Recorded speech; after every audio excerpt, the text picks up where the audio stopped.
Salut à tous, j'espère que vous allez bien. Donc, petite vidéo mise à jour sur le Bitcoin et l'Ethereum, bien sûr. Avant de commencer, comme à chaque fois, je tiens à remercier la communauté. Merci énormément pour votre temps. Merci pour les likes, les commentaires, ça fait vraiment plaisir.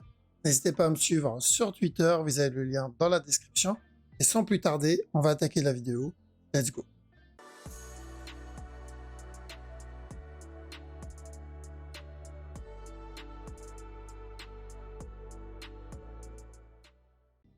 Alors, donc on va commencer avec le Bitcoin. Donc BTC, il n'y a pas eu de changement, il y a une petite impulsion depuis la dernière vidéo. Donc on avait dit quoi? On avait dit tant qu'on reste dans cette zone, donc il range dans cette zone, pardon. Bitcoin s'est haussier et c'est toujours le cas. Donc pour le moment, il est en train de range, ça ressemble à un range. Alors on peut avoir une structure un peu plus grande, donc comme on l'avait déjà dit, ce mouvement-là, ça peut être notre A, on peut avoir un B, un C, et ensuite encore notre buy. D'accord? Donc pour le moment, c'est plutôt haussier. Je vois pas vraiment de retournement. Est-ce que ça veut dire que le Bitcoin ne peut pas chuter, le Bitcoin ne peut pas drop demain à zéro? Non, le Bitcoin, la crypto, la structure, le marché, peu importe ce que vous tradez, fait ce qu'il veut. Demain, il peut drop à zéro s'il le veut. Mais ce que je suis en train de dire, c'est que pour le moment, il n'y a rien qui m'indique de la baisse actuellement par rapport à la structure que j'ai devant moi. D'accord? Pourquoi je dis ça? Parce que je sais qu'il y a des débutants, il y en a qui font encore la bêtise de penser que voilà, ce qu'on fait ici, c'est des signaux. Ce qu'on fait, c'est juste analyser la structure, voir la direction que nous indique cette structure. Et parce qu'il faut choisir une direction, on choisit le scénario qui a le plus de probabilité. Des fois, on n'en a qu'un. Des fois, on en a plusieurs. Si on a plusieurs, ben, on va choisir celui qui a le plus de proba, ce qui est logique. D'accord? Donc, pour le moment, voilà, je vois juste ce petit bail en cours. Donc on fait attention, si c'est une structure simple, on peut revenir tester le bas pour de l'achat. S'il décide de faire une structure un peu plus complexe, il viendra pas casser ce bas, il donnera un up, d'accord? Et ensuite plus tard on cherchera un running ou un régular, ça va dépendre s'il casse le top directement. Mais est-ce que ça change la direction? Non. L'objectif c'est le même, c'est-à-dire revenir péter le top. En une heure, évidemment l'objectif aussi, en une heure, je dirais même en 4 heures, parce que ce qu'on vient de voir, ça faisait partie d'une heure. Donc sur la plus grosse time frame, c'est toujours la même chose aussi. Donc on attend la fin de ce range, la fin de cette structure pour de l'achat. Donc c'est où il a déjà terminé avec le running et on va venir péter le top directement. Puis il est en train de range, donc ça peut être l'opportunité. Mais s'il y a un imprévu et que ce scénario s'invalide et qu'on le voit par exemple casser juste ce top là et revenir doucement casser ce bas, ça ne change pas. La structure reste quand même de l'achat. Donc ça concerne ceux qui tradent la structure 4 heures, voire daily. Et ceux qui tradent la structure 15 minutes, donc vraiment du trading court terme, on reste sur la même chose, un range ici pour de l'achat. D'accord? On fait attention à potentiellement une structure complexe, mais s'il vient péter ce bas, on ira pour une structure simple. Donc il n'y a pas 12 directions. Il y en a une. Si déjà à partir de là, vous voyez plusieurs directions, c'est que voilà, il faut prendre du recul, il faut arrêter d'essayer de trade la petite time frame et plutôt juste suivre votre bague investissement et protéger cet investissement. Donc on a aussi ETH. Donc ETH, bon, le gros move est toujours le même aussi. On attend la fin de cette correction pour ensuite revenir péter le top. Évidemment, on peut avoir une structure corrective un peu plus complexe. D'ailleurs, j'espère qu'on va avoir un truc comme ça. Ça voudrait dire que l'impulsion qu'on aura sera beaucoup plus importante et beaucoup plus intéressante à prendre. Maintenant, petit time frame, ce qu'il donne, c'est plutôt correctif aussi. Donc, ce que j'attends, c'est de l'achat. Si vous vous rappelez qu'on était au top, on avait dit quoi? J'attends de la vente et ensuite de l'achat. Il n'y a pas de changement. On peut avoir une structure un peu plus grande, c'est-à-dire tout ça, ça peut être un B et ensuite de l'achat. Donc ça ne change pas, ça va être juste la durée de la structure qui va changer, mais s'il donne ça, on va devoir attendre, faire attention, pardon, à un autre drop pour un potentiel running. Et en petit time frame, donc ce qu'il donne ici, c'est plutôt correctif, d'accord, même s'il revient tester ce bas, on cherche de l'achat tant qu'on n'a pas pété ce bas-là. Ok? Et donc, taux de l'achat sur ETH, BNB, nickel. Donc on avait dit qu'on cherchait aussi de la vente et ensuite de l'achat. Lui, ça a été fait, donc on l'a fait. Il a pris un peu moins de temps que les autres et tant mieux. Donc maintenant qu'on a cassé le top et qu'on a bien validé notre running flat, d'accord, donc ce mouvement-là comme running, le mouvement 3 temps comme running, on doit faire attention à la plus grosse structure, d'accord? Donc ça ne veut pas dire qu'on va voir le drop tout de suite, mais on doit faire attention, tant qu'on n'a pas cassé ce top, effectivement, on doit faire attention à ce bas-là. Maintenant, s'il donne des buy setup, c'est-à-dire s'il corrige, bah, pas de raison de vendre, on prendra les buy setup, mais oui, on fera attention à chaque fois à ce drop-là. Maintenant, pour ceux qui s'embrouillent aussi encore avec les différentes directions que je donne, ce n'est pas la même time frame. Donc la direction 4 heures est toujours la même, c'est-à-dire ça c'est notre impulsion. Ce qu'il a donné c'est la correction ou ça fait partie de la correction. Et la direction qu'on cherche c'est toujours de l'achat. D'ailleurs, c'est la même direction depuis 2020 je crois ou depuis 2022. D'accord? Cette flèche on l'a mis, on la recherche depuis 2022. Ça n'a pas changé depuis 2022. On a cherché la même chose en 2023. Donc voilà, la direction de la structure long terme, c'est toujours revenir péter ce top. Et ça n'a pas changé. Donc les flèches qu'on indique, c'est principalement de l'interne pour ceux qui tradent la petite time frame. Donc c'est où ce mouvement-là, c'est juste un pullback et on va voir notre direction daily. Ou sinon, on va obtenir un regular flat et ensuite notre direction daily, toujours la même.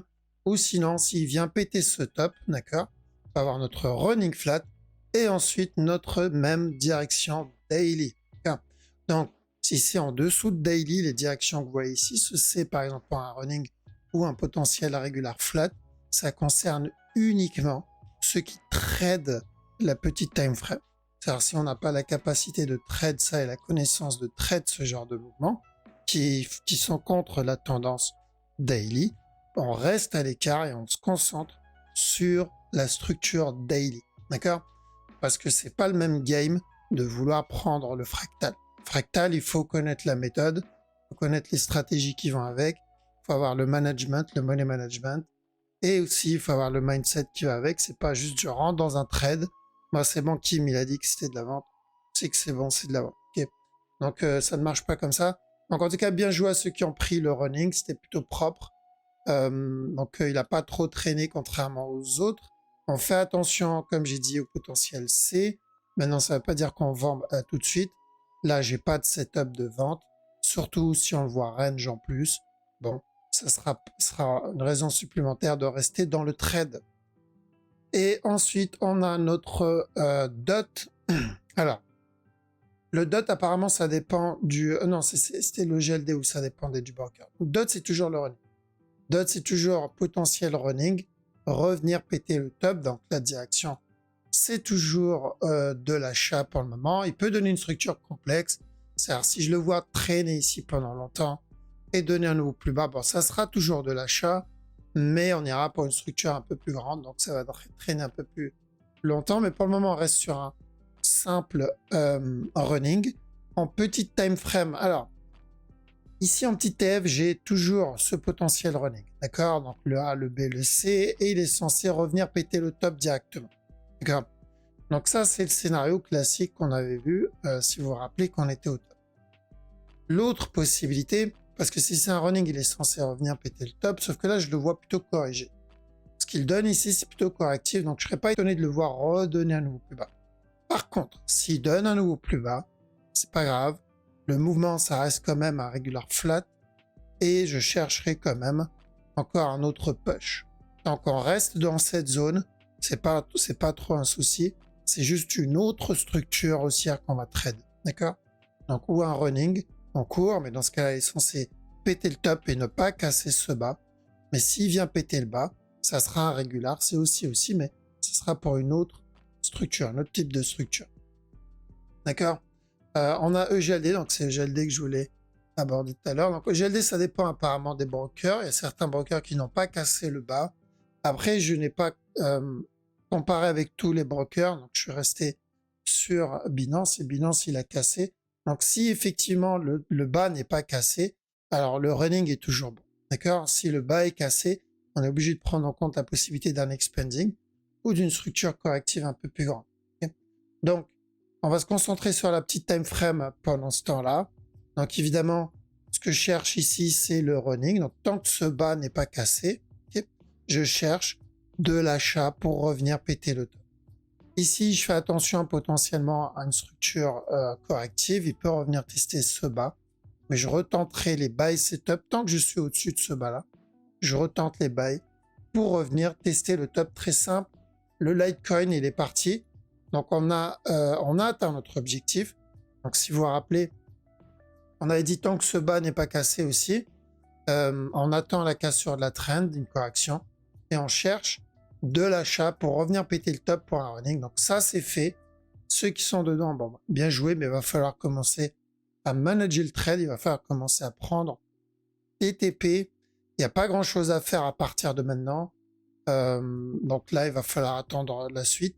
Si on a des structures de retournement, enfin une structure de retournement, pardon, ou si on a une structure de continuation, en tout cas, on le saura, il n'y aura pas de problème. En général, il faut juste être patient si on n'est pas dedans. Si on est dedans, voilà, on peut prendre un peu de profit et on laisse le reste tourner. Je pense que vous avez compris maintenant le concept. Le sol, alors le sol, toujours pareil, donc ou un running flat et ensuite un dernier push, d'accord? Ou carrément ce running, il va continuer à push et revenir péter le bas. Et si c'est le cas, on ira directement pour péter le top. Alors, pour pas embrouiller ceux qui ne comprennent pas encore le concept de fractal, en daily, plutôt en 4 heures, pardon, le sol, c'est plutôt haussier, mais on peut avoir un petit push, d'accord? Donc, ça, c'est notre impulsion qu'on a obtenue. On attend juste la fin de cette correction, et ensuite, c'est de l'achat. L'objectif, évidemment, c'est ça. Maintenant, ceux qui tradent la petite time frame, donc ceux qui ont l'expérience pour ça, faire attention, c'est où on va obtenir un regular flat là-dedans et reviendra péter ce bas et on cherchera de l'achat juste après. Donc pour la structure 4 heures. Sinon, on peut avoir une structure un peu plus complexe. Ça peut drop, donner un up encore, drop et ensuite la structure daily. Donc ça concerne uniquement ceux qui tradent l'interne. Je sais que je le répète, mais on est dans une phase où le marché monte, le Bitcoin monte, et on a beaucoup de super-héros trading qui viennent de sortir, souvent de leur tanière après les 2 ans de bear market, et après justement avoir évité le bear market, ils pensent que c'est le moment de trade et de faire les fous. Alors que normalement, c'est pendant le bear market qu'on apprend, qu'on se renseigne et qu'on s'entraîne, qu'on backtest. Et ensuite, du coup, on est prêt pendant le bull run. Sauf que les gens, ils font le contraire. Quand le bear market arrive, on les voit plus. Et quand le bull run arrive, c'est là, on les voit arriver, débarquer et ils se transforment en Warren Buffett et en trader professionnel. Donc voilà pourquoi j'insiste pendant cette phase, parce qu'on a de plus en plus de monde qui vont arriver, hein, surtout si le marché continue à monter. On a de plus en plus de Warren Buffett qui arrive. Donc on fait attention, on est dans un range, on peut avoir une structure corrective un peu plus complexe, mais la direction ne change pas, c'est plutôt de l'achat. Personnellement, j'aimerais bien qu'il drop, d'accord? J'aimerais bien qu'il me donne un petit drop, que ça soit pour un running ou pour le régular, et ensuite je chercherai pourquoi pas du buy. Et sur la petite time frame, donc si je pars en 15 minutes, c'est plutôt correctif ce mouvement-là. Donc ce qu'il donne ici, c'est du 15 minutes, donc ça veut dire que c'est plus pour ceux qui tradent le 5 minutes, voire le 1 minute. Attention, on peut avoir encore un drop pour revenir péter ce bas-là, d'accord? Donc je répète, c'est de la très petite time frame, ce mouvement-là. Donc la grosse time frame, c'est toujours revenir péter le top. Le VET, alors VET, en 1 heure, voire même un peu plus, c'est toujours la même direction aussi, si vous vous rappelez. Elle dit, s'il vient péter ce bas, je fais quoi? Je cherche de l'achat. Alors j'attends la cassure, une correction, et je cherche de l'achat minimum pour un running et on fait attention au niveau de la trend. Sinon, c'est directement revenir péter ce top. Si à la trend, il décide de revenir péter ce bas, je refais la même chose, je recherche quand même de l'achat parce que ça reste aussi. Donc le point commun là qu'il faut retenir sur la grosse time frame pour que ceux qui suivent la grosse time frame, c'est voilà la même direction. Ce qui se passe en interne, ça concerne uniquement ceux qui tradent la petite time frame. Donc pour le moment, ça se passe plutôt bien. On est sur ce buy. Est-ce que j'ai une raison de vendre ici? Pas vraiment. Tant que j'ai pas pété ce bas là, ce qu'il donne, ça ressemble plutôt à un flat en cours pour encore un autre push, en espérant qu'il invalide le running et qu'il va venir directement péter le top. Et voilà. Donc on a fait le tour sur la crypto. Donc voilà, ça n'a pas trop bougé, ce qui est normal. On est dans un range, on est dans une petite correction. Donc tant mieux, ça permet aux gens de pouvoir sortir s'ils veulent sortir ou rentrer. Donc vu que c'est une opportunité, une correction c'est une opportunité. Pour ceux qui n'ont pas pu rentrer. Et on va dire c'est la station de train. C'est là où on monte. On monte pas quand le train est déjà parti. Et on commence à lui courir après. Non. En général, quand on voyait une grosse bougie vers le haut, c'est que c'est déjà parti. Le train, faut l'attendre à la station, à la prochaine station, c'est-à-dire à la prochaine correction. Voilà, la station ici, on l'attend. Cette station, on l'attend. Là, il est en train de prendre quelques voyageurs.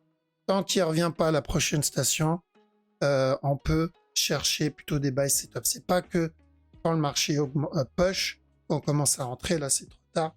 C'est juste un coup à tout perdre. Ok les amis, voilà, on va attaquer le Forex. Donc Forex sur haut de CHF en 1 heure, il y a un petit flat qui se prépare qui a l'air pas trop mal. Donc vu la structure qu'il donne, si je le vois revenir tester le bas, je cherche du buy.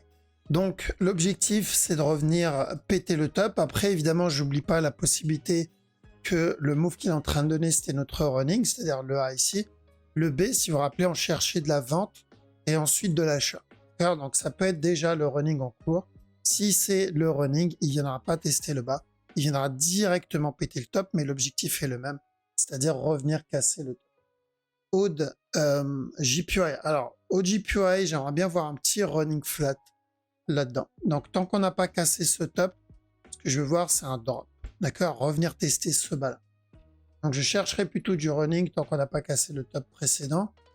Et je chercherai aussi la même direction sur AUD USD que les semaines précédentes. Donc on cherchait de la vente ici, si vous vous rappelez, pour revenir péter le bas. S'il décide de donner une structure plus complexe, c'est-à-dire revenir péter ce top, cherchez quand même de la vente. Ça ne changera pas la direction. Alors on peut même avoir une structure beaucoup plus complexe que ça, c'est-à-dire un up, un drop, un up, et ensuite le drop pour finir ce gros regular flat. Alors, reste vigilant, mais la direction ne change pas pour le moment. Le haut de 4 CHF, c'est plutôt haussier, tel quel, donc buy, après on fera attention à un running plus tard. On a aussi 4 JPY où je vais chercher un simple regular flat. Je considère ce move comme un A, ce qu'il donne comme un B. Une fois le B terminé, je cherche la vente et ensuite encore de l'achat. Donc ça peut être une belle structure. CHF JPY, bon, sur le gros move, j'aimerais bien voir un petit running. Pour le moment, il n'y a pas grand-chose. 15 minutes, il y a peut-être un petit buy setup qui se prépare. Là, on a eu un beau petit sell. Donc attention ici. Donc on n'a pas pété ce bas. Pourquoi pas encore un push pour revenir péter le top. Mais il va falloir attendre pour la plus grosse time frame. Le DAX aussi, il y a peut-être un petit régular qui se prépare. Ça comme A. Le B, le C. Et ensuite encore un push pour revenir péter le top. Le DXY. Alors DXY, on a cassé ce top. Donc ce que j'aimerais voir, c'est le drop. Et ensuite, la continuation. Donc même chose pour un gros running. Là, s'il donne ce C, ça peut être une belle structure à tenter. Le Nasdaq, plutôt de l'achat. Ce qu'il donne là-dedans, c'est correctif. On cherche de l'achat pour revenir péter le top. Tant qu'on n'a pas pété le bas précédent, tant qu'on est au-dessus de ce bas, on cherche plutôt encore un buy sur le Nasdaq. On a Euro-Aude aussi, où on est en train de préparer un flat, je pense. Alors l'idée, c'est qu'il est en train de range. Hein. Donc je ne supprime pas la possibilité du running pour casser le top. Évidemment, ce qu'il donne ici, ça ressemble à un range. Donc même s'il revient péter le bas, ça sera quand même de l'achat. Pas pour la même structure, mais de l'achat quand même. Donc on surveille là-dedans. Ça peut être notre A. ce qu'il a donné, ça fait partie du B. Si je le vois donner un C ici, fera attention à un plus gros régular pour casser le top en 15 minutes. On a Euro 4, donc 1 heure, je vois le bas cassé. Et ok, c'est ce qu'on voulait. Donc, on a eu ce A, on a eu le B, on voulait qu'il vienne péter ce bas-là. Donc, tant qu'on reste dans cette zone, je cherche de l'achat pour revenir casser le top. Donc, pas de changement là-dedans. Euro-Yen, on aimerait voir un petit running, ça peut être pas mal. Un up et ensuite un drop. Donc, on casse pas ce top. S'il casse ce top, c'est qu'il va casser le dernier. Et pour le moment, juste un running flat. Euro-NZD, petite fin de structure en cours. Donc là, ce que je veux, c'est toujours le gros running. Alors, on peut avoir un petit d'abord. On peut très bien donner un petit d'abord ici. Un up et ensuite le grand. Donc moi, ce que je veux, c'est le grand. Qu'il le donne à partir de maintenant, qu'il le donne après, c'est pas grave. J'ai besoin de ce C. Et ensuite, on continuera encore à donner un autre push. Et une fois le top cassé, là, on fera attention pour la plus grosse time frame. D'accord? Je rappelle, la grosse flèche, la grosse time frame, elle est toujours là.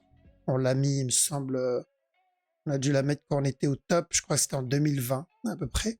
Donc, c'est la même flèche depuis 4 ans maintenant. Euro-USD, alors c'est plutôt la petite time frame qui nous intéresse parce qu'on a déjà obtenu pas mal de moves. Donc, ce que je veux voir, c'est le gros pump ici, ensuite un drop derrière pour valider un running, un simple running. On peut avoir une structure un peu plus complexe, c'est-à-dire un up, un drop, encore un up pour le running et ensuite le flat, donc ce running-là. Mais avant, il peut donner un running en interne. Donc, s'il y a une chose à retenir, c'est cherche de l'achat, ensuite encore un push. Et sur GBP Odd, je crois que c'est de l'achat pour le régular, ouais, c'est ça. Donc le régular flat, parce que on est en train d'invalider un running, mais ça ne change pas. L'objectif, c'est revenir péter le top. Alors attention, c'est plutôt correctif ce qu'il donne. Donc même si elle revient tester ce bas, on cherchera quand même la cassure du top GBP CAD. Donc ce qu'on aimerait voir ici, c'est un plus gros flat. On considère ce mouvement-là comme un A, ce qui fait comme un B. Si elle revient tester le top, on cherchera encore un autre plus bas, un peu comme ce qu'on a obtenu ici, peut-être un peu plus grand. On a aussi GBP Yen, où on va chercher aussi ce mouvement-là comme un A, ce qu'il fait comme un B. Donc s'il vient péter le top, on cherchera aussi de la vente pour revenir péter le bas. GBP NZD, donc ce que je veux voir maintenant, c'est un drop. Et ensuite, de l'achat pour un simple running flat. D'accord? Par contre, attention en 1 heure. Il y a un petit regular flat là-dedans. Donc, on peut avoir encore un autre push. La cassure du top, on ira chercher ensuite le running. Et pour le moment, c'est plutôt haussier en 15 minutes. On a aussi GBP USD. Donc, on attendait que ça corrige au niveau de la trend ou en dessous de la trend. C'est en train de faire ça. Donc, je considère ce mouvement-là comme un A. Ce qu'il donne comme un B. S'il vient péter le top, je le prends pour un C et je chercherai ensuite encore de la vente sur GBP USD, NZD, USD. Alors, c'est un running que je vais chercher en interne, il n'y a pas grand-chose encore. On a déjà obtenu notre sell qu'on cherchait là-dedans. Donc, ce que je veux voir, c'est un push et encore un autre plus bas. Donc, j'ai pas grand-chose. En 15 minutes, le buy, il a déjà validé, donc il n'y a rien d'intéressant ici. En 1 heure, sur NZD-CHF, je cherche de la vente.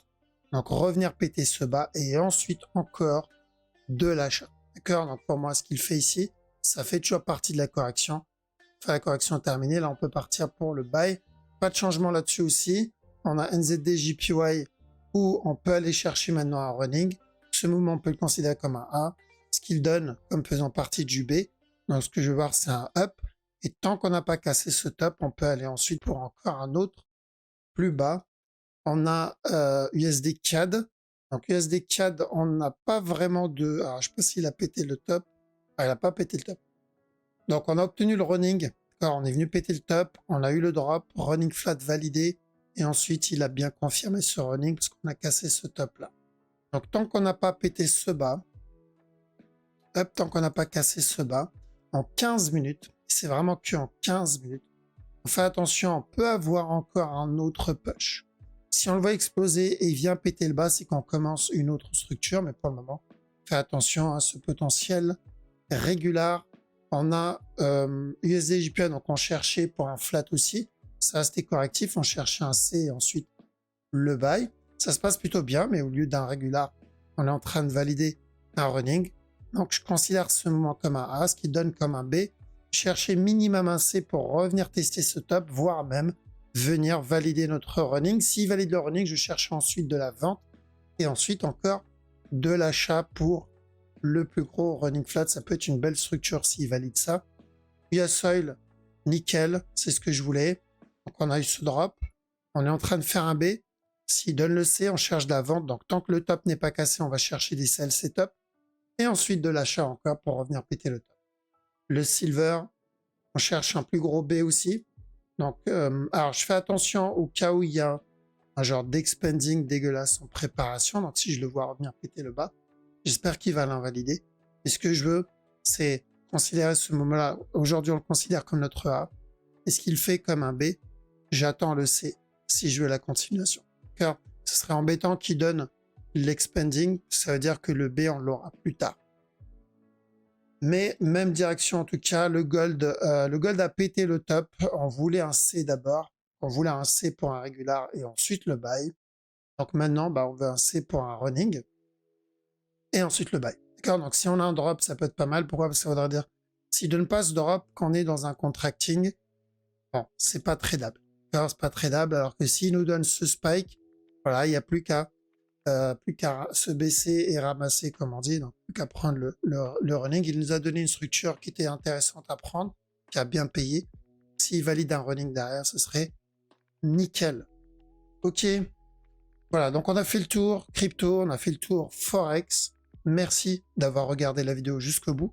Passez une très bonne soirée et un bon week-end. Je vous dis à la prochaine. Ciao.